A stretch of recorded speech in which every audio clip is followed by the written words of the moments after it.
Шинжлэх ухаан таны мэдхүн од мөндөр суугийн цаг хугацааны аялал нэвтрүүлгийг эхэлж байна. Хөтлөгч амар санаа болон мөнх зүйл байна. Би шинэ дугаараа хүрэхээр бэлэн болоод байна. Манай нэвтрүүлэг танд YouTube-ийн од мөндөр сууг, NTV телевиз болон од мөндөр радио 83.3 болон 107.9-оор хүрч байна. Өнөөдрийн дугаарыг Монгол гэрт нүүдэлчин ахуйг мэдэр ураатай гэр бүк ивент тэтгэн та бүгд төрөж байна. За өдрийн минь дамраа. Өдрийн минь дээ. За хоёул өнөөдөр гоё зүйлийн талаар ярих гэж байна. Тэрийн фабл гэдэгтэй тэрийн нийл ягаан. Хаадын өнгө буюу тэрийн нийл ягаан өнгө гэдэг. Хоёлаа нэг финикүүдийн тухай ярьсан шүү дээ. Тэрний одоо нэг үргэлжлэл гэж арай хэлэхэд хэцүү. Гэхдээ тэрний нэг салбар дид сэдв болж орж ирж байгаа. За одоо ингээд манай одоо түүхийн кинонууд те Эрчний Ром, Грек тэгээд наашлаад ирэхээр бүр одоо Византигийн эзэнт гүрэн гээл Европын бүх хаадууд нэг ямар шухан нэг юм одоо өнгөтэй хувцас илүү ингээд хамбан юм шиг вэлютэн дээр ингээд нэг юм одоо титмэн хүртэл тийм өнгөтэй байгаад байгаа шүү дээ тий. Тэр нэг өнгө яаж яваад одоо энэ бүх хаадын өнгө болсон бэ гэдэг тухай ярьж байгаа. Одоо энэ одоо хаадын өнгөний энэ элемент одоо ч гэсэндээ язгууртны одоо роял гэж хэлдэг тэр гэр бүлийн эзэн хаадын гэр бүлүүдийн одоо хүртэл хувцсных нь элемент дотор байн хадагдаж байна. Одоо Европын хаад ноёдуудыг ингээд ван зангуудыг одоо хүртэл байгаа шүү дээ. Тэгээд ингээд хорим морим дээр нэг хараарай. Тэгэхээр яг тэрийг бүтэн өмсгүү ч гэсэндээ яг тэрний элементүүд ингээд нарийнх одоо судал модлолоод орцсон гэд дандаа давчдаг. Дээр нэмээд тэдний өөрсдийнх нь роял буюу одоо эзэн хаадынх нь бэлэг тэмдэг сүлд мүлдэдэг шүү дээ. Тэрэн дээр хүртэл нэлээд шингэж орсон байгаа. Гартаа барьдаг таяг. Тэгэл одоо тэр бүгж мөгж одоо энэ тэрийн нийл ягаан өнгөтэй одоо эмэг зүлтэн хүртэл тусдаа ялгаатай шүү дээ. За энэ ингээд нэг өнгийг ялгаж аваад яагаад эдгээр ингээд одоо тийм өнөг хүртэл ингээд хүндрэлттэй дүүхэн ингээд тархийг ингээд бадцсан юм өнгөд явчихваа гэдэг тухай ярих юм. Тийм экстенцийн өнгө л гэдэг шүү дээ. Тийм экстенцийн өнгө их гоё нэрлсэн байх шүү. Тодорхой. За яагаад тийм болчихвоо? За ер нь бол одоо эхлээд хоёлоо нэг тэр өнгийг ингээд ярихаас өмнө нэг одоо финикүүдийн бурхтын тухай нэг товчхон яриад цаашаага тийшээ орвол илүү дөхөх болов гэж бодож байна л да. За финикүүд бол одоо финикчүүд нэлээд олон төрлийн бурхан санаж нэг өөрийнхөө бурханыг авч яваад бусдын бурханы хүртэл ингээд залаад ирдэг маягийн хүмүүс гэдээ ярьж байсан шүү дээ. Тэгэхээр итгэл үнэмшил гэдэг зүйл бол тэдний хувьд бол худалдаачны одоо юу гэдгийг философи гүнхан дээр суурилсан бол таарах гэдэг. Тэгэхээр өөрсдөд нь ашиг орлол авчирж байвал ямар ч бурхан байсан манай бурхан байх маягтай болох нь шүү дээ. Тэгэхээр ганцхан бурхан биш зарим бурхан гэдэг зүйл орж ирнэ гэсэн үг. Тэр дундаас те тэгэхэнгүүт зарим бурхан хаанаас үүсэлтэйг бол тодорхойлж чадаагүй юм одоо хүртэл. Тэгэхээр нөгөө ярьжсэн нөгөө магадгүй баруун Африкаас ч гэсэн олж ирсэн байх бололтой байхгүй. Тэр тэд бол ойрох дорнодын соёл иргэншлийн холилдсон тоогоноос гарч ирсэн бурхад байсан. За тэгээд ойрох дорнодын нэг онцлог нь бол хүчирхийлэлтэй байдаг тийм ээ. Тэгэхээр ер нь бол бурхан бол энэ бол одоо нэг зоос гэдэг бол зоосын нэг тал хүчирхийлэлт. Нөгөө талд нь бол агуу соёл иргэншлэж бас нэг юм явж байгаа тийм ээ. Ингээ янз бүрийн нөлөөллийг нэгтгэж чадсан учраас тэд нар бурхтыг хадгалсан. Үүндээ зэрэгцээ заримд бурхан шүтэнээ өөртөө зохиосон ч тал байдаг гэж. За яасан бэ гэхээр одоо хүнд хэцүү үед ч юм уу яг амьдралынх нь одоо иргэншлийн хувьд сорилттой тулгарсан үед маш сайхан одоо юу гэдэг ивэсэн маягийн тийм үйл явдлыг бэлгшээгээд тухайн үед хамгийн одоо таарлцсан дурын тотемой ч юм уу жишээлбэл бурхан болгоод авчих залах тийм одоо хувилбар бол нэлээд байсан бол таарч. Тэгэхээр эрдэмтэд нөгөө одоо грекийн бурхад бол ингээл тодорхой байгаад байгаа шүү дээ. Эднэрийн бурхан нөгөө нэг айгу слипери буюу нэг юм гулгамтгай байгаад байгаа байхгүй. Тий хуурдаг. Тэгээд бурхтынх нь одоо тийм одоо баг хүрээ гэж хэлээ л да тий тойрог бол маш баялаг. Финикүүд болон картажуудын хувьд бол бурханы одоо гурван бурханыг л ерөнхийдөө онцгойл. Тэндээс гурвыг бол яг ялгаж аваад энэ бол яг хөдөлшгүй маягаар гэсэн. За тэр бурхт нь болохоор мэдээж хэрэг одоо бурхан Тэнгэрийн хаан ертөнцийг бүтээгч гэж үзээд ээл гэж нэрлэж байгаа. За тэгээд хоёрдугаарт нь болохоор Тэнгэр дайн далайгаар аялах хайр дурлалыг нь ивэддэгдэг гэж үзээд Астарте гэдэг. Хандаа Иштар биш үү? Юуны Бабилоны Иштар гараад шилжүүлээд авсан тий. Тэгээд заримдаа нарны бурхан, заримдаа ургамал хүнийг ядгаах гэдэг утгаараа Баал хамаа. За тэгвэл Баал ч нэг цагаат бол бүр цаашаа штэ. Инэтгэр рүү явж хаар Перс рүү явахаар байгааз. Тэндээс гарч ирж байгаа үг штэ. Баал гэд бас юу байгаа штэ инэтгэгт. Бурхад байдаг байхгүй. Тэгэхээр ингээд яваад ирэхээр ингээд эдгээр ингээд яг өөртөө хэрэгтэй зүйлүүдээ ингээд Шүмерүүдээс нэг авсан бол таарч байна тийм ээ. Тэгээ өвшөө цаашаа нэг аваад тэгээд грекүүдээс ч бараг нэг авсан бол таарч байгаа. Тэнгүүд ингээд яг өөрсдийн одоо үеийн онцлог таарсан бурхтыг нэг ялгаж авсан байна. Тэгж тааргана. За Өөртөө нөгөө сонирхол тааруулж авсан байж тээ. нөгөө нэг яриад идэг бурхан авчигаа зөрүүлээд өрөнд нь өөр бурхан залчих маягийн тий. Тэд Египтээс Исида, Осирис, Грекээс Диметр зэрэг бурхад бусад ард түмний бурхтыг хүртэл шүтэн хүлээж авсан байна. Картежидын шашин нээлттэй олон үндэсний шинжтэй нартай байсан гэж дүгнэж байна. За тэгээ Картажийн нийгэмд шашин төв байр суурь эзэлдэг байсан. Бид үүнийг мэдж байгаа учир нь Картаж одоо болон бусад Картажуудын колони хотуудад хамгийн алдартай хамгийн чухал нийгмийн нийтийн талбай нь шашны газрууд гэдэг. Одоо Ром одоо Европын хотууд бол одоо сүм байгаад хотын захиргаа байдаг шүү дээ. Таун хоол гэж нэг юм дөрвөлжимийг тойрол ер нь хот ингэж хэлж байгаа. Яг тэрэн шиг тэгвэл яа харахгүй яг эднэр нэг Европын олон эртний хотуудыг бий болгосон гэдэг утгаараа сүм одоо бурхны сүм байх ёстой гэж үзээд тэрнийх нь оронд нь одоо католик протестантуудын сүм бий болоод тэр Европын хотуудыг үүсгэн байгуулсан гэж ярьдаг шүү дээ. Өмнөх хэвтер тэрний яг суурь нь эндээс гарч ирсэн. Сүм тахилын газрууд тухайн хотын хамгийн гол цэг байсан учраас гэж. За ингээд Картажуудын нэг аимшигтай нэгэн бас одоо тийм дагалдж явдаг нэг юм байт юм байна л. Одоо зөвчл еврейнүүдийг тийм ингээл хятадуудыг ч юм ингээд муухай ингээд янз бүрээр ярьдаг шүү дээ. Бусад улсууд нь тэднийг дайн өсөглөн улс төрийн хямралаас хамгаалахын тулд Тофет гэж нэрлэдэг байгаа. Одоо тэрийг болохоор ариун газар шүтэн гэж ойлгож болно. Эдний хэлээр болохоор Тофет гэж нэрлэдэг байгаа. Тэрэндээ бол цус тахил өргөдөг. Тэгэхээр зөвхөн амтан одоо тийм ингээд юугаар биш. Өөрсдийнхөө үр хөвгтүүдийг тахилд өргөдөг гэж бичиж үлдээсэн байна. Одоо энэ нөгөө нэг яриад идэг нөгөө нэг хичнээн эднэр цагаан толгой зохиосон ч гэсэн тэрийг хамгийн согжүүлсэн грекүүд байгаа шүү дээ. Тэгээ грекүүд эднэртэй тодорхой хэмжээнд дургу харилцаатай байдаг байсан гэж ярьсан шүү дээ. Яг бол 8-нд дандаа одгүй байсан учраас тэд нар дандаа монжуулууд ахаар яадартай ах. Тэгээ мэдээж хэрэг өөрсдийнхөө өшөөгөө авнаад байна тодорхой хэмжээр. Одоо жишээлбэл зүгээр янз янзын үндэстнүүд дургу өсөд байгаа шүү дээ бие биендээ. Гэхдээ тэр нөгөө үндэст нөгөө үндэсний хотгоо бичгээр нэлээд доримж бич таардаг та. Жишээлбэл бид нар яагаад хүннүү биш хүн гэж яриад байгаа гэхээр бид нар нөгөө нэг өөрийнхөө түүхийг их сурулж байгаа болохоор хятадын их сурулжаас авч байгаа шүү дээ. Тэгвэл нүү гэдэг чинь одоо боол гэсэн утгатай байхгүй. Тэгээд одоо бид нар бол өөрсдөө хүн боол гэж лав нэрлэхгүй нь бол тодорхой учраас бид нар хүн гэж нэрлэж ирсэн юм байна гэж үзээд байгаа шүү дээ. Тэгэхээр одоо сённүү гэдэг байгаа тэр нүү нь бол яг юу байхгүй боол гэсэн шиг. Яг тэрэн шиг одоо грекийн төгс Диодор зэрэг зохиолчд баян гэр бүл одоо Картажийн баян гэр бүлүүд шинээр төрсөн хөвгүүдэд Баал бурханд амьдаар нь шатааж гал дахид өргөдөг байсан гэж бичсэн байгаа байхгүй. Диодор гоо. Тэгэхээр тэгэд хамгийн эрхэм зүйлээ өргөж хамт одоо хамтын тэр нөгөө баялаг эд баялаг одоо статусаа хамгаалахыг хүсэж байсан байх. Хэрвээ эдгээр үнэхээр үнэн болсон бол аимшигт яслуугаз өөрөөс чинь үр төлөв гаргаж тэрийг хайрлаж байгаа мэдээж тэгээ тэрийг бурханд ингээд шатааж өргөнө гэдэг чинь бол хамгийн хэрцгий үйлдэлүүдийн нэг юм шүү дээ тийм. Үний хөвгтийг бол алахыг би ойлгож байна. Тэгээ энэ мэдээлэл бодит байсан уу гэдэг дээр бол эргэлзээтэй. Эсвэл грекүүдийн зохиосон гүтгэлэг байсны талаар нэлээ эртнээс маргаан өрнж эхэлсэн. За одоо энэ маргаан одоо ч явж байгаа гэсэн үг. Товчхондоо бол. Тэгээ Тофетийн талаар бичсэн элдв гунигтай түүхэн нэг хэвийн ерөнхийдөө маш ерөнхий байт юм байна. Деталь их багтаа гэсэн үг. Ер нь бол ингээ өргөждөг гэсэн маягтай. Тэгээс яг ингэдэг тэгдэг процедурын бол яг ингээ үйл явцын нэг нарийн ингээ дүрсэлдэг шүү дээ. Жишээлбэл Вайкингуудын оршуулгын ёслыг бол амар дүрсэлжсэн мэт байхгүй. Бүр ингээ деталаар өдөр өрнө гэх тээ. Тэгэнгүүт энийг бол ер нь яг тийм деталь шүү. Тэгэхээр тэгж үдсэн учраас юу гэсэн мөр энийг юм үзээгүй юм байна. Сонссноо бариг битсэн юм байна гэсэн бас дүгнэлт гарч ирж байгаа.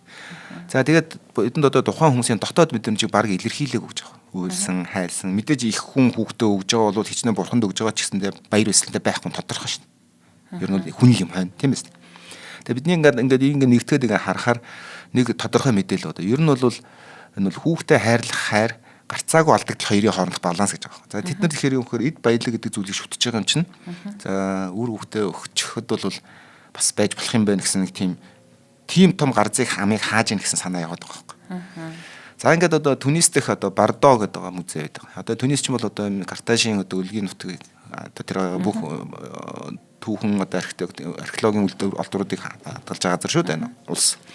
Картажийн Тофтетос бол олдсон маш олон чулуу өшөө баримлууд байгаа. Энэ дурсгал тэндээс нэг дүрсээс судлаачдын анхаарлыг онцгой татсан байна. Картаж үнэхээр хүүхдээ тахил өргөсөн байж магадгүй илтгэж болсошгүй гэж. Чулуун өшөөн дээр тахилыг ёслыг тодорхой харуулсан дүрс байдаг. Энэ чулуу өшөө гартаа хүүхэд барьж нөгөө гараа урагш барьж байгаа юм тахилчийн зураг гэдэг хүүхэд барьсан. Энэ хөдөлгөөнөөр их сурвалжуудад дурдсанаар картажууд үнэхээр хүнээр тахил өргөдөг байсан юм байна гэсэн баталгаа бол байгаа юм.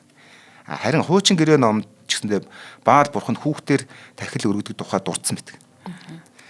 Эдэн шашинд хүнээр тахил өргөх нь хатуу хориотой ёс. Учираас тэд нар тэрийг одоо юу гэдэг шүүмжилж гэх юм уу одоо муучилж гэх юм уу те одоо тэр хараа тэд нар хүүхдэр чинь тахил өргөдөг. Бид нар бол тэгдэггүй гэж ингэж өөрийнхөө бас ялгаруулж харуулахын тулд битсэн байх олцоотой гэж үзсэн. Тэгээ бурхан Абрахамд хүүгээрээ тахил өргөхийг тушаасан ч үүнийг хийх агшинд сахиусан тэнгэр илгээж зогсоодог.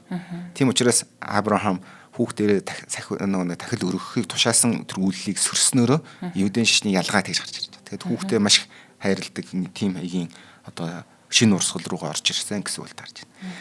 Хүүхдээр тахил үнэхээр өргөжсэн үү, үнэхээр домог байсан уу? Энэ бол маргаантай гэдэг. Хүүхийн эсрэлжүүд дээр бол сурталгуулгын зорилгоор бичигдсэн хэсэг. Картажуудын дунд хүүхд үнэхээр тахил үнэхээр байсан хэсгийг лабораторийн шинжилгээний одоо яг шалгаж байгаа юм ерөнхийдөө. За яаж вэ гэхээр энийг бас нотлох чинь өөрсдөд нь их чухал одоо шинжилгээний амжилт гэдэг одоо дэвшил болно гэдэг утгаараа. За хотын одоо картажийн нууцлаг тэр тахилыг ингээд ер нь бол одоо өнөөдрийн байдлаар яг өнөөдрийн өнцгөөс ингээд харахад бол одоо хамгийн сүүлийн үеийн апдейтүүд мэдээлэлээр бол картажууд үнэхээр жинхэнэ хүн тахил байгаагүй харин төрөхийн үед эндсэн бага наснда нас марсан магадгүй өвчтөй одоо явуургүй болцсон одоо тийм хүүхдийг ариун газартаа оршуулдаг байж магадгүй гэж дүгнсэн байна. За бас хөдөлтаачд хүмүүс бас тийм амар прагматик ярьсан шүү дээ. Маш прагматик. Тэгэхээр тэд нэр зүгээр ингээд эргүүл бүтэн саруу сайхан хүүхдийг тэгж өрөхгүй байх магадaltaй гэж ер нь бол дүгнэлтэн тэгж гарсан. Ихэнх эрдэмтэд энэ дээр санал нэгж байгаа. Гэхдээ энийг нотлохын тулд одоо ерөнхийдөө судалгааны ажлууд хийж байгаа л гэсэн үг л байна. Тийм, Тофетс ч гол нөгөө эртний тийм хэсэг одоо археологийн олдвороор юм жижигхэн ийм вааран шавтай өмснүүд болдог байгаа байхгүй юу? Тэр ингээд үнсүүдийг ингээд судлахаар яа харахгүй хүний одоо үлдэгдэлтэй үнс байгаад байна гэж үзээд идэв. Гэхдээ хоёулаа цаг хугацааны хувьд жоохон тайлбарыг хэрэгтэй байна. За, картажуудын оргил үеийн нийтийн он тооллын өмнөх хоёулаа 8 дугаар зууны үеийг ярьж байна тий. А тэр үед грек гэж юу болж исэн бэ гэхээр бидний одоо мэдих афин сонгодог грек ерөөсө болоогүй. Тэр үед ер нь бол Микений үед дуусчаад нэг грекийн харанхуй гэж тэр хооронд байгаад байгаа. За, бидний авчруулах хамгийн одоо за грекийн домогзууд ингээд хүн одоо тий өргөл өргөсөн нэг тохиолдол бол бид нөгөө Homерийн Илиад дээр байгаа. Агамемнон дайнд Трой гэдгээр дайнд явахын тулд охиноо Эфиженига бурханд өргөл орж болж одоо өргөдөн штэ. А бусад тохиолдолд бол дандаа нөгөө бухаар, малаар өргөл болгож өргөд өгдөг. Тэр нь гэхдээ бүгдээрээ 5 дугаар зуунд руу наашлуулж ер нь татаж ойлгох хэрэгтэй.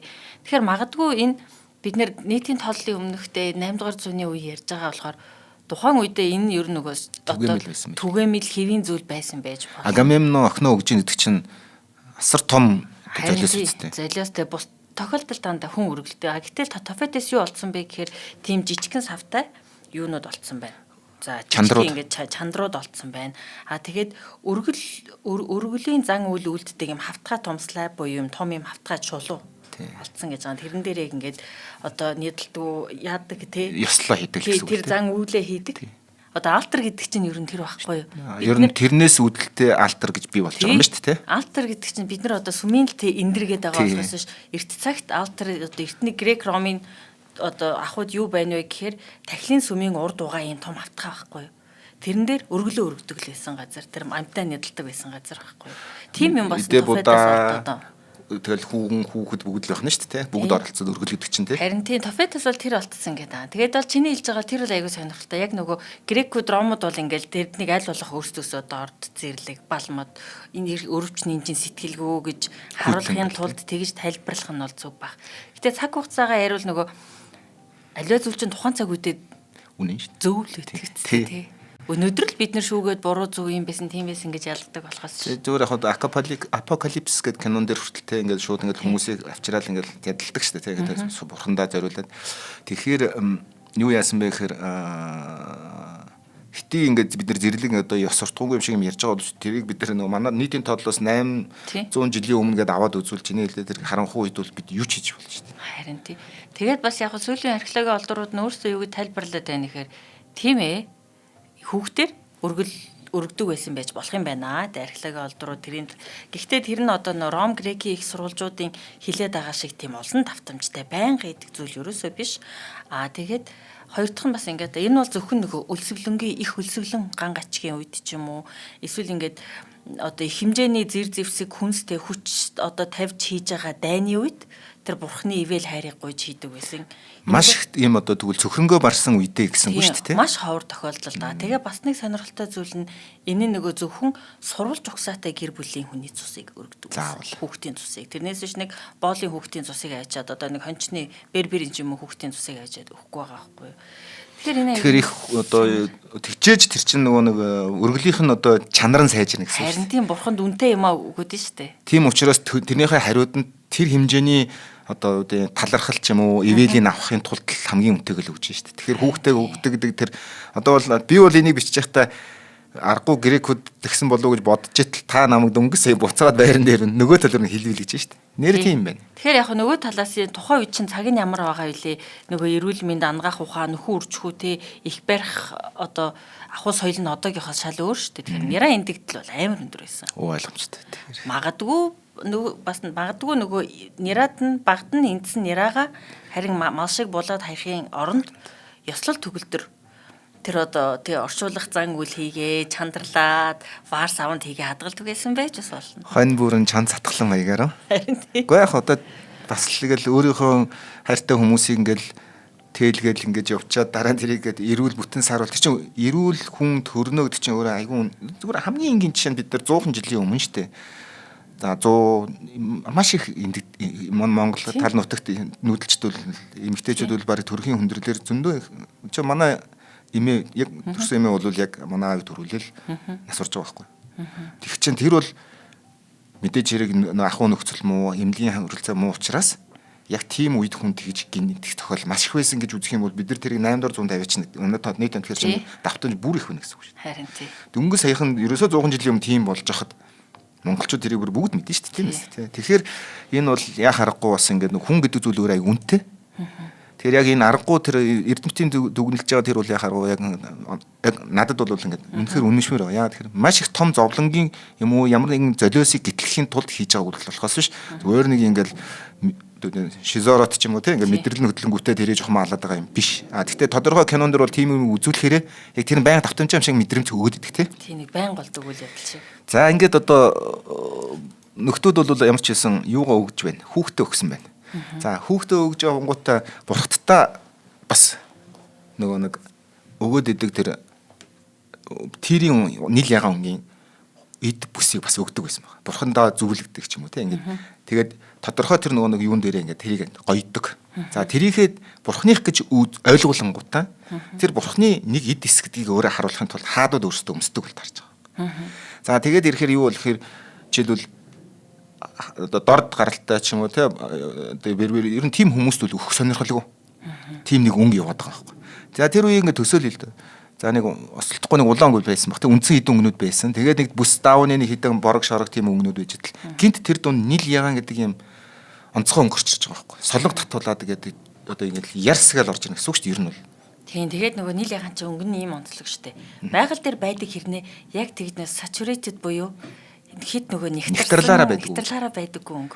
Тэгэхээр тэр нэг юм зүр төсөөлөл дээ нэг юм сааралдуу юм явж шээ нэг л нэг нар шарсан ч юм уу нэг юм бүрдгэр бүрцгэр ийм нэг юм гинтнэх гоё юм тийм өнгө орж ирэхэр чинь тэр чинь ингээд ховсдд юм байна. Тийм. За тэгээд тэрийг бурхантайгаа наачаар бүр ховсдд юм байна. За тэгээд тэр чинь нөгөө хүний тарих чинь нэг өөрөө жон боолын маягийн штэ. Үнэн гэж итгүүлээд үнэмшүүлээд шүтүүлчихээр тэр нь ам ордог гэдэг шиг. Тэгээ бүр баг тэр өнгө нь өөртөө ярьж эхлэх гэсэн үг байхгүй. Яг мэдрэл нь хөдлөх юм бол одоо тийм үзүүлэлүүд байгаа ш нейросайенс дээр. Тэгэхээр тэр үед ийм ховсдох хэмжээний зүйлийг хэн хэрэглэх вэ? Тэгээ би энэ нэвтрүүлгийг яг одоо тэр нэрэндээ орж ирж хаадын өнгө гэдэг. За тэр хаадын өнгийг одоо финикүүд картажууд яг одоо бүтээсэн байна гэдэг. Одоо би тэр түүхийг ярьж өгч чинь тийм. Энэ одоо эртний үед тэрийн нийл ягаан гэдэг өнгөний үүсэл гарал соёлын ач холбогдол явах зүйл үнэхээр сонирхолтой. Энэ будыг гаргаж авах процесс нь үнэхээр хүнд туйлын хүнд. Нарийн төвхтэй олон одоо юм үйл явц процедурыг давдаг учраас олон зууны турш шанд нууцлагдчихсэн. Бүр нуудаг байсан байна л тарч. Ур чадвартай худалдаачин далаачд байсан финикүүд анхынуудыг нээсэн гэж ярьсан юм байна. Тэгвэл энэ нууцаа чанд хадгалан будгийг асар өндөрөөр худалдаалдаг байсан байна. Энэ цагтаа зарим тохиолдолд бол бүр алтнаас үнэтэй гэдэг нь бол тодорхой болсон байсан. Яг үе чинь нөгөө нэг юм тэний хэлдгээр ингээд нэхтрүүлсэн ингээд нөгөө нэг яг л одоо манайх ярьдаг чинь байгаль дээр уран эцэсрэгдэх бодис байдаг аа. Хаасаагүй гэдэг. Өнөрөнд ч баг байгаа. А тэгтээ тэрийг нэгтралаад ингээд ирээд уран болоод ингээд плато болоод ирэхээрээ тэр чинь аюултай болж байгаа болохос байж л идэг гэдэг шиг. Тэгвэл тэрийг ингээд нэгтрүүлээд ирэнгүүт тэр чинь үнд орчих жоох.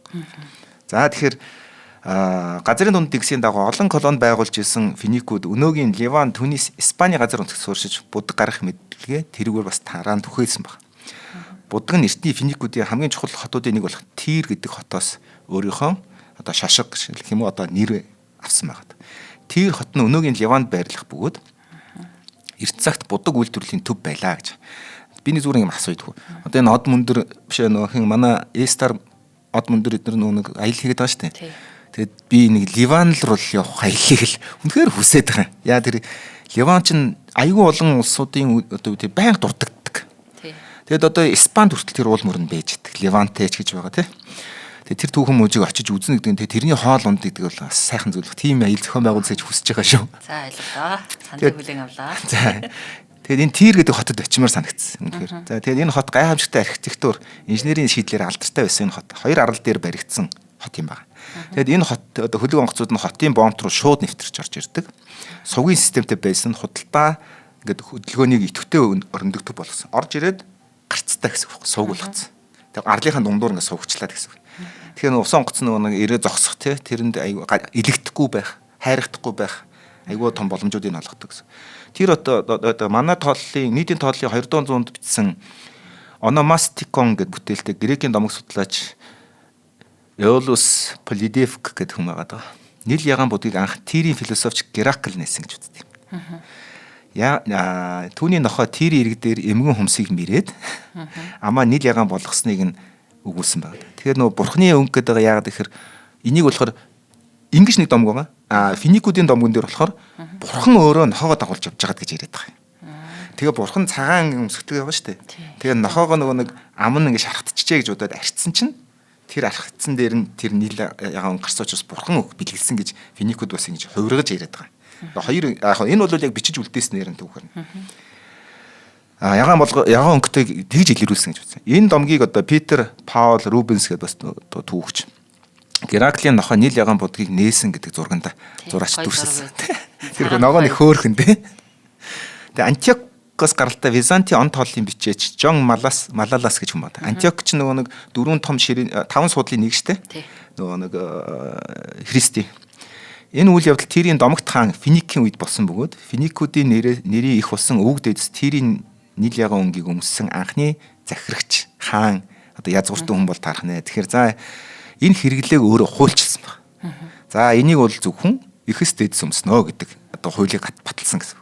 Сүүлийн үеийн археологийн алдараар Крит арал дээрээс олон тооны Murex гэдэг тэр эмгэн өмснийх нь одоо төрөл юм байгаа юм л да. Одоо Murex гэдэг хумсны одоо хясаа илэрсэн Миноны гэдэг иргэншил тэднээс хэдэн зууны өмнө эзэн хаадын өнгийн нийл ягааны гаргаж авсан байх болцсошгүй гэдгийг нотлоод байгаа. Одоо хамт илэрсэн ваарн эдлүүд дээр он цагийг судлахаар нийтийн тооллын өмнөх 20-с 18 дугаар зуунд гэж байгаа шүү. Минон үед энэ будаг үлдэрсэн байх болцоотой гэж. Бид нар Финик гэдэг 8 дугаар зуун ярьж штэ. Энэ бүшээ бүр ингээд ахаад тэрнээс 1000 гаруй жилийн өмнө Минонууд хэрэгжилжсэн байх болцоотой гэж үзэж ваарн дээрээс нь. Тирийн нийл ягаан өнгийг удахгүй бусад соёл иргэншлүүд тухайлбал грекууд хаадын өнгө хэмээн хүлээн авсан. Хаад хатад болон өндөр албан тушаалд өмсөж хэрэгжилж эхэлсэн гэж. Энэ одоо яг грекууд үл яг тэгж орж ирдэг тий. Тэр нэг цагаан өмсгөлийнх нь имжээр болж орж ирдэг үү?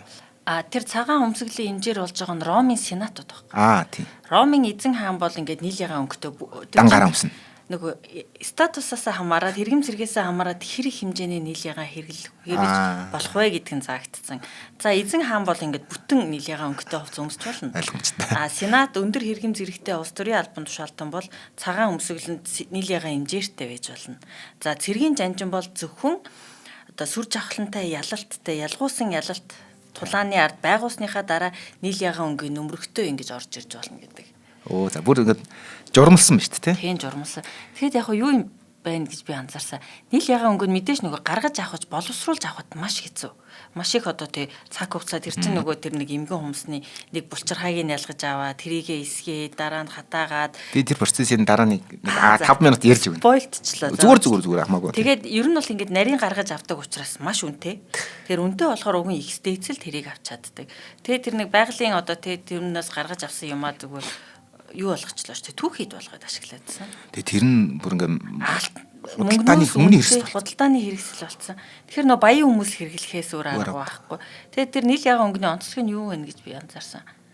Нөгөө бусад өнгөнүүд байгаа шүү дээ. Одоо чинь грекийн одоо Миноын тэр Кнососын ордонгийн багнууд ч улаан өнгөтэй байсан тий. Улаан зингэр. Тийм Миноных ч их улаан өнгө төлхөө хэрэглэдэг тий. Гэтэл нөгөө нийл ягаан өнгөнд бүдгэрдэггүй. Тэр нөгөө яг тэр тэрийн нийл ягаанд гаргаж авсан тэр ганддаггүй юм тий. Ганддаггүй харин наранд их гой цайраад гой харагдаад удах тусам ингээд өнгөн ингээд жавхааж тийм ээ. Нэгтраад жавхааждаг. Тийм учраас нөгөө илүү үнцэнтэй. Тэгээд нэг хаадын болгодонд одоо жанжид баатруудын болгодог нь удах тусам сайжирнаа. Тэгээ утуудаа нөгөө одоо амар амгалан тэр иргшээл захиран суух төрт одоо засгийг бэлэгдэж доктортой яг үнэ. Одоо хаанчлалынх нь суур өнгөлж одоо тэрний бүр цаад бэлэгдэн тэгж явах нь шүү дээ. Яг бол бусад өнгөнүүд гандж явах. Тийм. Будгийнх нь физик чанар нь тийм байгаа. Булчирхай гэдэг чинь нөгөө өөр юмнаас ганд. Нөгөөдөл чинь шороо ч юм уу юмнаас гарч авч байгаа шүү дээ. Пигментүүдийг. Тэгвэл тэрийг бүр ингээд амтнаас гарч авсан болохоор тэр өөрөө онцгой өөрөө болоод байгаа юм байна л да тий. Тэгээд нөгөө физик чанар нь улам сайжраад байгаа. Бороонд яадаг бол Бороонд бол норон ч яах ч юм шүү. Тийм мөртлөө ингээд тодроод уламгой болоод идэг гэж байгаа. Яг ямар ч хэлсэн зүгээр ингээд энэ дээр бол ингээд бичиж яхад бас ингээд дараа нь өнгө судлаач нар хүртэл бичсэн байгаа. Бороо чихтэй үед өнгө нь хурцдаг гэж байна. Улам хурцдаг. Тэгээд одоо нар мар шараад энэ газрын хүмүүс чинь бас тэгэл нартай нарлаа шүү дээ. Тэгэхэд хүртэл тэр нар чинь ингээд хамгийн юм ингээд нэг юм сүүмэлэгчдэг шүү. Гандуулаад өнгөгүй болгодог. Тэгэхэд тэндээ ингээд оршоод идэг ганц өнгө гэж байгаа юм. Тэгэхээр яг нэг хаант хэрглэж өөрийнхөө нөгөө нэг бэлэгдлээрээ миний хаанчлал, миний rain, миний үе одоо доктортой хүчтэй хөгжилтэй юм байх юм байна гэдгээл бэлэгдчихлээ. Тэгэхээр аргагүй юм байна л да. Тэгээд Европын доошоо ингээд дундад 100 хүртэл орж ирээд арай одоо хүртэл байгаа гэдэг. Британий хаан, Францын хаан зургуудыг харахаар. Тийм Библи дээр хүртэл байгаа шүү дээ. Нөгөө Иесус их чинь нөгөө нийл ягаа өнгийн хувц өмсөд өөрийгөө одоо еврейчүүдийн хаан гэж те ойлгуулахын тулд нийл ягаа өнгийн хувц өмслөө энэ төр гэдэг хэсэг байгаад идэгсэн гэдэг бах юм. Юу юм. За тэгээ хоёлаа өнөөдрийн дугаарыг хамтран ажиллаж дурдъя. За Монгол гэрт нүүдэлж авахыг мэдрээрээ та гэр бүк өнөөдрийн дугаарыг маань ивент итгэж байна. За гэр бүк гэж юу вэ гэхээр зөвхөн Монгол гэрээр төрөлдсөн захиалгын систем юм. За бид нэр Airbnb гээд мэднэ booking ашигладаг те гадаад аялахдаа Монголд ч гэсэн дээрийг ашиглаж болдог. Тэрэнд бол ер нь бол хот суурин газар орон сууц байр түрээслэх боломжийг өгдөг бол гэр бүк маань одоо гэр түрээслэх боломжийг өгж байгаа. За тэгэхээр мэдээж нөгөө манай ахуй соёл нөгөө физикал ийшээ те бусад хүүгээлтэй хамтлаг уран бүтээлч дээр дэлхийд бас ингээд сонирхолтой болоод байна шүү дээ. Түүний хажуугаар нөгөө Монголыг зорин ирэх Монгол ахуйг сонирхох хүмүүсийн одоо аялал жуулчлагчдын тоо нэмэгдэж байгаа. Тэгээд тэдэнд зориулаад яг нөгөө Монгол ахуйд суух боломжийг түрээслэх боломжийг өгж байгаа гэсэн үг. За гэр бүк нь бол зүгээр нэг захиалгын аппликейшн биш ээ. Энэ бол галын дэргэд сайн аваад адуу малтай ойр байж Монгол ахуйг жинхнээсээ мэдрэх боломж юм. Нөгөө талдаа малчтын амжиргааг дэмжихтэй орлогын их усрыг нэмэгдүүлэхтэйгээ доктортой. Одоо энэ чинь нөгөө доктортой санхүүгийн их усртай аялал жуулчлал гэдэг чинь. Тэрийг нэмэгдүүлэх боломжтой юм платформ байгаа. Гадаадын жуулчид Монголын нүүдэлчин ахуйтай танилцах таатай боломж. Тэгээд жуулчинч гэлтгүй бидний хувьд ч гэсэн 100 өрөө хөлтөд агуулад агаар салхинд гараад хөдөө гэрт цагаан идээдээ ойрхон амраад бас хөдөөний малчтын амьдрал ахуйтай танилцаад тэднийг дэмжих боломжийг бий болгож байгаа юм байна. За үүнийг гэр бүкийн тусламжтайгаар шийдэх боломж бий болсон. Та 21 аймгаас өөрийн очих аймаг сумаа сонгоод тайлт хийгээд өөр таалагдсан малчны айлаа сонгоод шууд захиалах боломжтой. За зөвхөн малчин айлаар хязгаарлагдахгүйгээр Монгол гэрээр одоо үйлчлэгээ үзүүлдэг амралтын газрууд хүртэл байгаа шүү дээ тий. Амралтын газрууд, резортууд тэднэрт хэлсэн гэрээ энэ систем рүү оруулаад та бүхэн гэр бүкийг ашиглаад гэр түрээслэх боломжтой юм байна. За би энэ нэг аппликейшнийг мэдээгүй. Мэдээгүй. Гэхдээ би яг ийм зүйлийг энэ л бол жинхэнэ Монголын аялал жуулчлалын яг одоо гол одоо юу гэдэг катализатор болно гэдэг болно гэж би боддог байсан байхгүй. Би өөрөө оюутан байхдаа зөндөх одоо гайд маяд анч мэн гэж явдаг. Тэгээд зөвхөн гадных биш. одоо ингээд хөдөө ахуй мэдхгүй хүүхдүүд айлуу зөндөө байгаа. Тэгээд хөдөө орон нутагт хамаатан садан бүл муутай хүмүүс чинь мэдхгүй учраас дандаа л кампер яваад байдаг. Тэгтэл одоо ингээд би жоохон яасан л да манай гэр бүлийн хүн гэсэндээ өдөрт 1 литр тараг марк гэдэг бүр ингээд юм юутай 150 мянга ч юм уу 100 мянган төгрөгөөр тохирцсон гэдэг үнэ тавьсан. Гэрт амьдрын ингээд тэгээд морь өнүүлнэ өдөрт хэдэн цаг гэхэд бүр ингээд меню шахуу гаргацсан тийм их юм байт юм байлээ. Гэхдээ энийг ингээд нэгтгэхэд ийм болгоод дээр нэмээд эн чинь бас хүний аюулгүй байдалтай холбоотой учраас үнэлгээний зарчимд ороод ирэх эн чинь зүгээр яг цагаадлах юм Airbnb нэг үнэлгээтэй болоод ирэхээр үйлчлэгээ сайжирна. Би яг энийг одоо аюул дэмжиж байгаа. Яг тэр сэтгэл зүрхээр яг тэр айлын хоол идэх миний хоолын амт хоёр өөр. Заримд нь таалагдахгүй янз янз байхгүй. Тэгэхээр энэ бүгдийг ингээд орон нутагт ингээд маш их мэдээлэл очино. Ялангуяа малчин айлд орон нутгийн одоо хөдөө орон нутгад амьдарч байгаа хүмүүсийн тэр нэг энэ ийм л хоол иддэг штэ гэж ярьдаг тэр одоо соёлыг тодорхой хэмжээр өөрчилж өгөх байхгүй. Энэ хотынхын чинь ингэдэг юм байна. Энэ гадны хүмүүс ийм мэддэг юм байна. Бид нар ч гэсэн ингэдэг. Тэрийг хийж явах явцдаа зөвхөн мах гурилгээд идэт байхгүй. Тэр нутгийн хүмүүс өөрсдөө маш их соёлын солилцоо хийгээд ирэхээр хөгжинэ гэсэн. Тэгээ тэр хөгжөд ирэхээр нөгөө нэг аялал жуулчлалт хар аяндаа бий бол. Тэгээ би зүгээр бас боддог байсан юм олон бас шүүмжлэлтэй ханддаг байсан зүйл нь гэхээр гадны хүмүүс зориулалт хөгжүүлэх гэдэг байхгүй. Өөрийнхөө хүмүүст үйлчлэж чадчихэж дараа нь гадны хүмүүст үйлчлдэг байхгүй. Цагаат бол нэг хятад метод барууны улсуудад бид нар яагаад очиод гэхээр өөрийнх нь хүмүүст үйлчлж байгаа зүйл нь тийм гоё учраас тэрнээс нь юу гэдгийг мэдрэх гэж бид нар очиж болохоос биш зөвхөн Итали гэдгийг ялгаж авч очиод байгаа юм биш байхгүй. Тэгэхээр чинь Италийн ч юм уу тэр Балканы дурын хот дотор ингээ байгаа кофе шоп зүгээр гадаанаа тавьсан нэг юм уу 3 сандалтай кофе шоп ч юм уу янз янзын тустай хамттай кофенууд нь тустай кроссон хүртэл тустай хамттай шүү дээ. Тэрийг мэдрэх гэж л очиж байгаа шүү дээ. Тэрнээс ш бидэрт нөгөө масаар нүгдэг Макдоналдс онол байж л байгаа шүү дээ. Тэр бол яг тэр нь л тэр л байхгүй. Тэгэхээр зөвхөн энэ одоо жишээлбэл балжин нэмэнд очиод тэрийг идэх нь гоё гэдэг тэр комент ороод ирэхэд тэр айл ялгараад байна. Эний чинь л нэг аялал жуулчлал гэдэг байгаа байхгүй. Дээр нэмээд нөгөө нэг дундын зуршил гэдэг зүйлд их дургу хүмүүс шүү дээ монголчууд энэ change гэдэг юм даа гэдэг. Уул нь change зүйл маш сайн байх ёстой. Гэхдээ зөв хөгжих. Тэгвэл эдгээр бас жоохон гомдол байдаг юм шиг орон нутгийн хамгийн юм ингээд аялал жуулчлалын компаниуд өрмийн хамж аваад бидэрт тусам өгдөг гэж ярьдаг байхгүй. Ерөнхийдөө жоохон тийм гомдол байдаг. Тэгвэл одоо тэрийг алгасаад одоо яг жинхэнэ end to end хоёр одоо хэрэглэгч үйлчлэл хоёр уулзах хамгийн том боломж. Тэгээ надад энэ бол амар таалагч. Үзүүлээд өөрөө төлбөр үлсэн авах боломж. Энэ бол одоо бүр онцгой хөгжөөд энд алдаа зөндөө гарна. Тэрийг нь одоо даван туулаад энийг яг докторжуулаад сервис болгоосоо гэж хүсэж байна. За тэгэхээр маш гоё үйлчилгээ байна. Тэгээ та бүхэн дэлгэрэнгүй мэдээллийг 72 тэгтэг 8822 гэр бүг.com болон та гэр бүг аппликейшнийг iOS болон Android утсан дээрээ татан за өөрийнхөө гэрээг бас үйлчилгээнд оруулж болно. Бас хүссэн гэрээ хүссэн газараа би гэр худалдаж аваад энэ 22-ын төвчөнд цаашаа гэр тавиад энэ дээр тавьж болох юм чи тий. Үгүй юм болохгүй юм байна. Хөдөлгөөн худалд гэр тавиад гэртээ хүн авч болох юм чи. Харин тэг юм байна. За манай амраа гэрийн үйлчлэгээ эхлэх нь шүү гэр бүгээр амраагийн гэр гээд нэрлэлчнэ. Гэсэн чинь нөө Мишлений одтой болчих гээд. Гэр маань. За илүү нэвтрүүлгээ хэрэгжүүлээ. За ингээд одоо мэдээж хэрэг тирийн хаан язууртан тэрийг хэрэглээд ирэнгүүт бусад хаад өөрөөгөө саяны тэр нөгөө нэг инг бэлэгдэл бүх юмнуудынх нь одоо юу гэдэг цаад ойлгоод ирэхээр бүгд хэрэглэхийг хүсэж гэлээ тийм ээ. За тэгээд мэдээж ромчууд бол тирийн нийл ягаа өнгөнд бол онцгой дуртай. Бүгд тэрэнд ингээд бүр онцгой татдаг. Нөгөө нэг дайсныхаа өнгөнд гэсэн үг шүү дээ. Энэ эзэнт гүрний эрх мэдэл сүр хүчний биелэгдэл болсон. Нийл ягаан хүрээтэй цагаан тоога гэдэг нөгөө тоого протекста гэдэг байгаа шүү дээ. Магистратууд өмсдөг. Өндөр албан шууд зэрэг дэвийн илэрхийлэл болоод яг таны хэлдгэр нөгөө нэг өргөн хэр их орцсон нэг нэмэгдэх тусам тэр хүний юу нь харагдана гэсэн үг шүү дээ. Статус. Хэр их ягаан байж болоод байна те. Одоо тэгэхээр одоо жишээлбэл кинонуудын тэнхийн ингээд баримт кинонуудыг үзээд ирэхээр одоо жишээл гладиаторуудын киног үзэхэд жишээлбэл яг саяны элементүүд бүгд орж ирэх. Тэгэхээр юмыг үзнэ гэж чи өөрөө цаанаа ингээд учрын ойлгоод үзчихээр хамаагүй сонирхолтой болдог тийм ээ.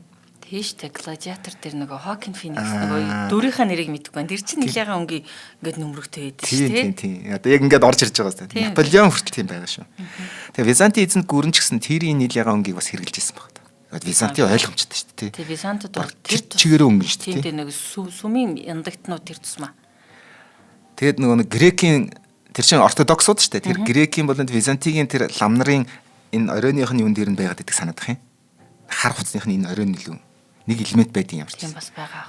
Асар өндөр өндөрлөгдөг энэ бараа тавар байсан мод эзэн хааны ордонд өргөн хэрэглэгдэх. За ингээд будгаар эзэн хаатын нөмөрөг хувцсыг чинэлээс гадна албан тушаатнууд шашны дээд зэндааны төлөөлөгчд ёслын өмсгөлийг будаж өгдөг байсан юм. За мэдээж Византийн эзэн хаад бол тэр нөмөргөөр алдартай байсан гэж энэ. За тэгээд мэдээж хэрэг яг энэ өнгөн дээр нөгөө алтан шаргал хээнүүд ороод ирэхээр онцгой болдог тий. Хитрхи юм тансаг харагддаг тийм ээ. За ингээд эзэн хааны ордонд энэхүү будгаар ажилдаг зөвхөн мэрэгсэн ур чадвартай гар урчууд нэхмэлчд ажилдаг болсон. Өдөр тутмын хувцснаас эхлээд ёслолын хувцас хүртэл гайхамшигтай даав нэхмэл эдлийг бүтээдэг болсон. Тэр нийл ягааныг Византийн нийгмийн хамгийн дээд давхарт хамгаалах хүмүүс л онцгойлон зориулдаг байсан. Будгийн хэрэглээг төрөөс хатуу хянж гэж. Зөвхөн эзэн хааны ордынх болон цөөн тооны чинэлэг хүмүүс хүртээмжтэй болгосон гэж байна. Хэдий онцгой одоо хязгаартай байсан ч тэр нийл ягааныг хэрэглээ Византийн урлаг соёлгүй нөлөө үзүүлсэн.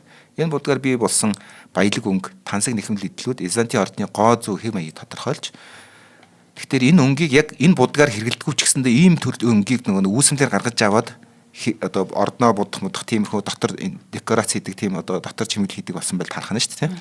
Үүлэмжлэн өнөө хүртэл эзэнт гүрний урлаг архитектурт одоо хүртэл байж байгаа гэж. За энэ Тирийн нийл ягааны хамгийн алдартай хэрэглээний нэг гэж. 841 онд нас барсан Франкуудын хаан Шарл Магн гэж үүдэг шүү дээ. Агуу хаан, Агуу Карл. Одоо энэ чинь Франк болон энэ хойд герман үндэстнүүдийг босгосон үүсгэсэн гэх юм одоо тий. Нэг Гал маал гэж зэрлэг гэж яригддаг хүмүүсийн анхны төр тусыг байгуулсан. Оршуулгын бүтээл гэж. Домогт өгүүлснээр уг бүтээлийг Тирийн нийл ягаанаар хийгдэж алтан утсаар нарийн нэгтгэсэн байсан гэж. Түүн дээр нь эзэн хааны дүр болон түүний амьдралын үзэгдлүүдийг дүрсэлсэн. Тэгээд Хисиасет Карлус Магнус гэдэг бичиж тавьсан байна. Хисиасет гэдэг нь юу гэхээр энд их Карл хаан нойрсож байна гэдэг бичиг тавьсан байна. Хисиасет Карлус Магнус гэж. За Магниг бол холбоотой мега гэсэн том агуу Карл тэгэхээр Хисиасет гэдэг нь унтж байна гэсэн нойрсож байна. Алтан үсгэр бичсэн байна тэрэн дээр. Будгийг гаргаа авахын тулд эмгэн умсыг за одоо түрүүний ярьдаг тэр процессыг нүгээр ярих нэг асуулт байна. Одоо ингээд ийм нийл ягаан өнгийг бол бид нэр одоо нийлэг үүсмэлээр гаргаад авчиж байгаа шүү дээ. За тэр бол одоо гадуур бол нэг $2 л үнэтэй байгаа л. Тэгтээ бүс таава. Ер нь бол энэ будгийн үн 1 грамм нь $3,000 үнэтэй. Одоо 1 грамм нь. Тий. Гэхдээ нөгөө яг процессор нь гаргаж авсан. Тий эмгэн хүмүүс бүр яг тэр. Гэхдээ яг тэрийг яг ингээд нарийн бичиж үлдээгөө үчгэсэндээ ямар ч гэсэн тодорхой хэмжээнд хичээсээр одоо ингээд тэгээд өмнөд одоо Түнис тэгээд одоо энэ Левантс гэх газруудад цөөн тооны хүмүүс энийг бүр онцгойлон сонирхож хийж суралцаад гаргаж авдаг болоод тэгээд тэр нь одоо тийм нише маркет болоод тэрийг сонирхож авдаг баячууд бий болоод зах зээл нь тэрүүгэн тэндээ жижигхэн ч гэсэн ингээд үүсцэн байна. Авдаг, зардаг бүх юм. Тэгээд нөгөө нэг ярьдаг штэ сайхан зүйлийг үн цохиж авдаг. Тэрнтэй адилхан хуурамчийг үл хүн хэрэглэж болно. Гэхдээ асуудлын гол нь тэр хүний ханамжил асуудал байхгүй. Энэ зөвхөн сэтгэл зүйтэй холбоотой зүйл гэж байна шүү дээ. За ингээд одоо Тирийн нийл ягааныг одоо хийдэг нэг юм хүний одоо хийж байгаа тэр гар одоо тэр бүтээлч артисан гэдэг артистийн тодорхой ингээд процессыг бид нэг жоохон ингээд нуршаад яриад өгч тийм ээ. Ганцхан грамм будаг нь одоогийн нөхцөл байдалд одоо $3,000 үнэтэй. Синтетик хөвлөр бол 5 грамм нь $4 л гэж байгаа байхгүй. За ингээд үзэхэр бол одоо уран зургийн будаг хийхэд ашиглана гэж байгаа байхгүй. Одоо Тирийн нийл ягаан хувцас будах уран зургийн будагт хийх ашиглана. Тийм учраас 1 грамм нь тэр өнгийг түрүүн хэлдэг шүү дээ ингээд будчихаар ингээд үүрдүүлдэг гэдэг тэр зургийн онцгой бас юм өрмөц одоо юу гэмдэ нэг юм бустер маягаар зураач ашигладаг бол таарч байгаа байхгүй. Тэгээ яг тэр эмгэн хүмснийхаар нь тэгжиж зураач чинь өнгөний маш өндөр мэдрэмжтэй хүмүүс шүү дээ. Тэгэхээр тэр нийлгээр гаргаж авсан уу тэр яг тэр будгаар хийсэн үү маш сайн мэдэрж ялгадаг гэсэн үг байхгүй. За тэгээ энэ 1 граммыг бас овоо ингээд баяжуулж бас ингэж янз янзаар одоо ус хийх юм ингээд өтгөрүүлэх тусам өтгөн байгаа шүү дээ. Шингэрүүлэх тусам улам өнгөнийхөө өнгө нь хүчин саарч юм ингээд тааруулаад өөртөө тааруулж зурдаг юм байна шүү. Тэгээ тэр нөгөө нэг будгааг гаргадаг штэ. Ус цоцсон будгаа ч юм уу тэрэндээ баг зэрэг хийж мэж ингэ тэрийг ингэж хүчжүүлдэг ингэ. Тэгээ онцгой өнгөө тэгж гаргаж авдаг. Нарийн юм байна. Тийм тэгэхээр чин одоо 3 би ч бараг тэр Түнис очиод энийг хийчмэр санагдсан. Тэгсэн чинь бас хэцүү юм байна. Би бизнес байна гэж боддог. Би ч одоо нэг гэр барих гэж үзээд. За ингээд одоо энэ хүн яасан бэ гэхээр будгийн туршилт маш олон 3-4 жил үлээ 6 жил энийг бүр ингээд хийжээж 6 жилийн дараа анхныхаа будыг гаргаж авсан гэж энэ хүн. Тэгээд яасан бэ гэхээр ямар ч зааварчилгаа гарын авлага байхгүйсэн учраас 1-р зууны үед нийтийн тооллын 1-р зууны үеийн бичвэрүүд одоо дийг ингэж эвлүүлж агаад ерөнхийдөө ингээд суур яг технологиг нь ойлгож аваад тэгээд өөрөө импровизац хийж баяжуулаад одоо гаргаж авдаг болсон юм. Энэ хүн түнист байдаг энэ хүн. Тэгээ хандыг гаргаж авахдаа нарийн төвхтэй процесс дамждаг. Жохом яг энэ хөдөлмөр эцсийн үндэ бол ихэнх одоо үн цэнийг бүрдүүлдэг гэж байгаа. Тэр процесс нь. Тэгэхээр яавч ялгаагүй одоо тэр хаадын өнгө гэдэг шиг л одоо ч гэсэн хаадын өнгө хിവэрэ байж байгаа байхгүй. Яг хэрвээ яг тэр эмгэн хумсаасаа гаргаж авах юм бол энэ дээр нэг том одоо пигмент агуулдаг мюрекс гэдэг эмгэн өмсний хэсгийг одоо гипобранхиал гэдэг булчирхай гэдэг юм байна. За хайпобранхиал гэдэг нэртэй булчирхай гэдэг юм байна. Давуу тал энэ булчирхай хясааны яг доор байрладаг тул ялгаа авахд баг зэрэг дөхөн болдог гэж байна. Хясааных нь яг доор нь байрладаг. Тэрийн нийл ягаан гаргаж авахд цорын ганц хэсэг энэ бүх ерөөсөө л энэ тэр хясааны. Тэгээ нэг булчирхай ердөө хэдэн тусмал пигмент агуулдаг гэж. Хэдхэн тусал. За одоо ингээ хоёулаа туслууд авч штэ тийм ээ. Тэр чинь одоо тэр будаг нь биш ахгүй 1 грамм будаг биш гэсэн үг. Энэ булчирхай ялгаа авахаас өмнө эмгэн өмсийг угааж зүлгэж их бага хэмжээгээр нь сортолж ангилна. Хэрв шавар эрс үлдвэл хясааг бутлах үед будаг нь бохирдчихдаг учраас гэж. Тийм болохоор маш сайн ингэж сойрдож ингэж цэвэрлж байгаа. За энэ бол ихний бөгөөд маш чухал алхам. Эмгэн хумсаа маш сайн цэвэрлэх хэрэгтэй. Цэвэрлсэн эмгэн хумснаас булчирхайг ялгаж авахдаа хясааг хит зөөлөн зохиул цаг орно хагарахгүй. Хит хүчтэй зохиул булчирхай няцрал. Тэгэд энэ аргыг сурахад 2 жил залхсан байна. Тэр хясааг яг хүчийг тааруулаад хагараад булчирхай нь няцрахгүйгээр цохиход 2 жил гэж. Мэдээж эмгэн өмсийг дэмий аяхгүй. Дараа нь орой хоолндоо хэрэглэн гэж. Булчирхайг нь аваад. За баг бүх зүйлийг ашигладаг бол таарж байгаа. Хясааныхан тэр элемент нь ч гэсэн гоё чимэл ордог шүү дээ. Үүрүүлээд. Тэгээ хандыг гарахын тулд эхлээд булчирхаануудыг хүүтэн усанд няцалж битүү савнд эсгэнэ гэж. Энэ үед тирийн будгийг гаргаж авч явахдаа тухайн үед бол шээдэг байсан баг дотор. Нэг хүчил өгч. Тийм байна. Яг бол байгаль дээр тэр хүчил чинь бас олдохгүй шүү дээ. Одоо бол яг тэр нь таарсан янз янзын химийн давс мавс гэдэг ингээд баяжуулдаг болсон. Булчирхай өнгө ялгуурсныхаа дараа холцыг зөөлөн угаагаад шүүгч будагч шүүн будагч бодисыг махнаас нь салгана. Ингээд цэвэр тирийн нийл ягаан ханд гарах 6 удаагийн цэвэршүүлэлт ихний шатгаж байгаа. 6 удаа процесс явна. Үүний дараа пигментийн холцыг хатаана гэж. За нөгөө нэг туслуудыг чинь ус савны гэж хадгалан гутаа усаар тодорхой хэмжээ ингэж шингэлээд дараа тэрийг шүүгээд тэр шүүснийг хавтгай юм дээр ингэ наадаг. Ингэж нэг үрслийг нэлцаал гэж. Тэгээ наран тавиад хатаалгаад хатаасныхаа хуулж аваад тэгээд нөгөө нэг нүдээд тэндээсээ сортолж ялгаж гаргадаг. Өнгөнүүдээ. За тэгэхээр цэвэр будагч бодисны хольц бүрэн хацсан дараа түүнийг шилэн дээрээс сахлын утгаар удаж байгаа. За тэгээ боддоо одоо бол тэр үчи шил гараагүй гэж байгаа. Тэгэд эдгээр энийг санаж нь шил үлээх технологиг финикод гаргаж авсан гэж ярьсан шүү дээ. Тэгэхээр миноны үед шил гараагүй байсан учраас яд өсөн бөхөр бохирддог байсан л таарж байгаа. Тэгэхээр яг төдийлэн яг юм пюр тэр хамгийн өндөр чанарын өнгийг гаргаж авчихдаггүй заваа хутгадаг байл таарж. Одоо энэ финикод шил үлээх гэдэг технологи гаргаж авснаасаа болоод шилэн дээр наагаад шилнээсээ гэж хуцаж авахаар элдв янзын бохирдол орж. Одоо жишээлбэл хоёул модон дээр тавихад модны холц орно гэл зөндөө заваа юм болно шүү дээ. Тэгэхээр аль болох хаягдл баг гаргахын тулд ингээд одоо брэтгэр сахлын утгаар авсаад одоо бол тэгээ шилэн будагч бодисоос эхлээд хатаасан цэвэр нунтаг болох бүх процессын явцад нийт жин нь 98% буурдаг. Оо ямар их ажил. 2% авахын тулд ийм ажил хийдэг. Тэгээ хуурай пигментийг 5 удаа нунтаглах шигших аргаар цэвэршүүлж бүх төрлийн үлдэгдэл хоёрыг зайлуулсныхаа дараа 2% авч байгаа нь тэр 1 грамм $3,000 бодгийнх нь одоо үндсэн процесс нэг. Учир нь эмгэн хумсны одоо хумсыг олох туршлагатай загас хэрэгтэй. За дээр нэмээд. Хумсаа олно гэдэг чинь өөрөө проблем гэж байгаа. Эргэн хумс. Тэгээ баг одоо хагас килограмм жинтэй одоо өвшөө юу вэ? Одоо за яг нэг 100 фунт жинтэй мюрекс эмгэн хумсыг эцэстээ 1 грамм цэвэр тирийн нийл ягаан ханд болж л хувирдаг гэж байгаа. Одоо юу гэмдэ 100 фунт чинь 40 кг одоо мюрекс эмгэн хумс гэж snail те эмгэн хумсыг 40 кг эмгэн хумсыг няцалж ингэж процессд оруулаад 1 грамыг гаргаж авдаг гэж байна. Тийм байна.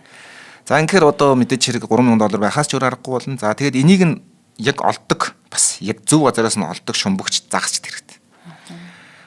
Зөв эмгэн хумс олоход 4 цаг хэрэгтэй гэж. Бүтэн өдөр шумбаад юу ч олохгүй байх тохиол байдаг гэж байна. Тэгээд одоо blood moth буюу одоо цус дамт гэдэг байгаа. Тэр одоо амттай, цусан амттай гэдэг байгаа төрлийн эмгэн өмс барихад онцгой хэцүү. За жишээлбэл одоо тэр энэ одоо Тунисийн гар урлаачийн одоо одоогийн процессыг ярьж байгаа шүү дээ. Scuba dive mafтай ингээд нэг багаж хэрэгсэлтэй шумбагч 15 метрийн гүнд шумбах шаардлагатай болдог гэж байгаа. Ийм учраас тэгжээж үн цэн өндөр болдог тэрийг олж авдаг. За тэгвэл одоо тэрийг буцаагаад манай нийтийн тооллоос 800 жилийн өмнө аваачвал энэ ч тасартан процесс үйлдвэрлэл явж байгаа. Цагаар муу байх юм бол тэгээ үнэн бүр өснө гэдэг олдохгүй ч юм уу те ингээд тэгээд бүх шинэ эмгэн хумсыг ханд гаргахад ашигладаг гэж байгаа. Заримыг нь даавг шууд будахад зориулан үлдээдэг гэж. Шууд нялна гэсэн байна. Эмгэн хумсны булчирхайг ус болон бууруулагч бодистой хольж эсэгдэгэ гэж. За ингээд нөгөө нэг одоо нэг айгүй том процесс явж байгаа. Эхлээд өнгөгүй шингэн байсан ногоон болоод дараа нь нийл ягаан өнгөтэй болж хувирдаг юм биш. Булчирхай нь өөрөө шууд эсний. Энэ шатны зөв pH гэдэг шүү дээ тийм нөгөө pH-ийн тэнцвэрийг олох нь маш чухал. Хэрвээ хүчлэлэг бол ноос нь шатчихдаг гэж түлэгдээд. Хэрвээ хит шүлтлэг болчих юм бол ноос нөгөө будах байгаа тэр нөгөө ноос шүү дээ. Тэр нь өөрөө эсгий шиг болчихдаг хатуураад. Тэгэхээр яг тэрийг нөгөө зөв pH-тэй одоо тэрэнд нь шүлтлэгт нь тааруулж ингэж балансыг нь олно гэдэг нь өөрөө бас урлаг байна.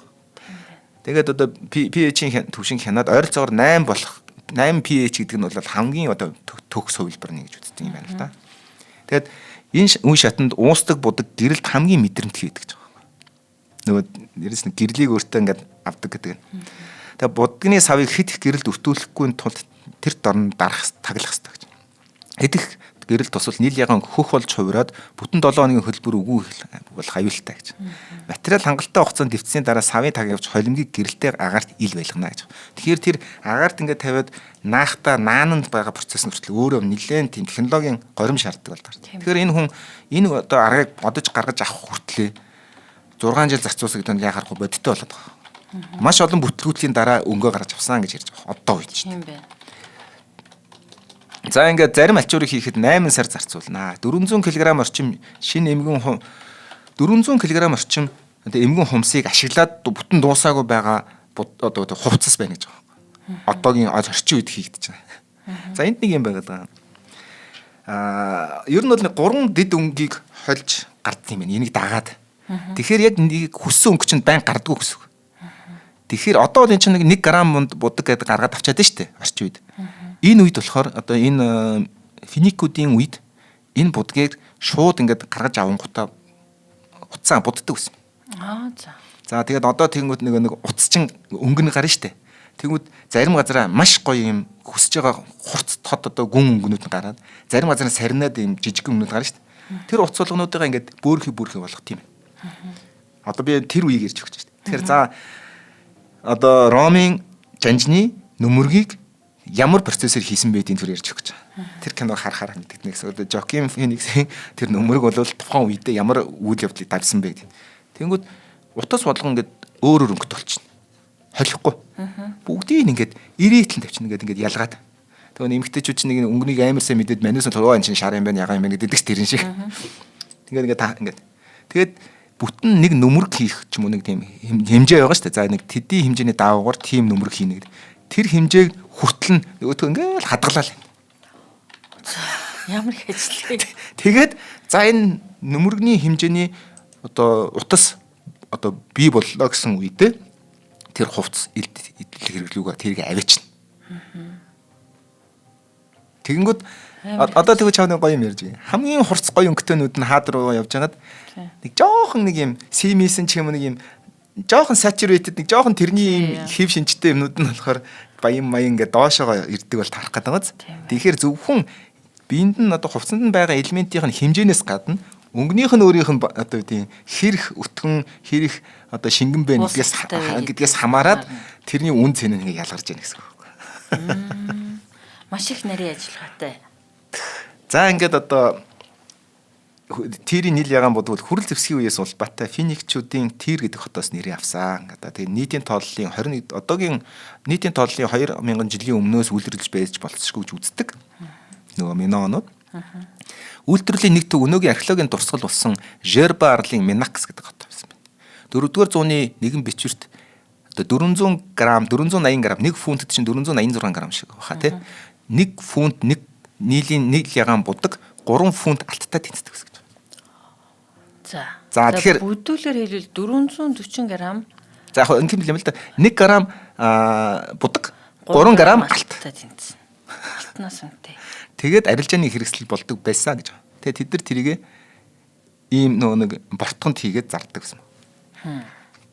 За ингээд гэвч одоо 15 дугаар зуунд Византийн эзэн гүрэн нуран умж одоо байхгүй болсноос эхлээд буддгийн үйлдвэрлэл огцом зогссон. Византууд гол хэрэглэгчт нь байж тий. Тэгээ нөгөө нэг Мехметгүй аваачаад зах зээл энэ байхгүй болчихсон. Яач холбогдол өгдөг хүмүүс нь дууссан юм. За ингээд одоо үе үеийн Европын хаад ноёдууд ядхис дэд язгууртнууд Византигаас өмнөх бүх хувцсныг нь харах юм бол одоо ч хүртэл тэр нөгөө нэг хин Наполеон хүртэл харагддаг шүү дээ. Тэгээ Ромын пап хүртэл юм нийл ягаан өмсөд өмсдөө шүү дээ. Тэгээд нөгөө нэг сүрс сүлдгдийнх нь бэлэг тэмдэг болж явсаар байгаад хаадын өнгө гэдэг энэ үг цаг хугацааны аялал нэвтрүүлгээр ярьж өглөө та бүхэнд финикүүдийн үлдээсэн бас нэг том өв. Тийм байна. Цагаан толгоноос гадна. Маш сонирхолтой. За баярлалаа Амра. За ингээд та бүгдэд шинжлэх ухаан танин мэдхүн од мөндөр суугийн цаг хугацааны аялал нэвтрүүлэг хүрлээ. Хөтлөгч амар санаа нэвтрүүлгийг бэлдэн хүргэлээ. Манай нэвтрүүлэг танд YouTube-ийн од мөндөр сууг, NTV телевиз болон од мөндөр радио 83.3 болон 107 дэлгүүрээр хүрч байна. Манай нэвтрүүлгийг Монгол гэрт нүдчин ахыг мэдэр өрөөтэй гэрбүк ивэнттгэн та бүгдэд хүргэлээ. Дараагийн дугаараар уулзлаа баярт. баярлалаа баярт.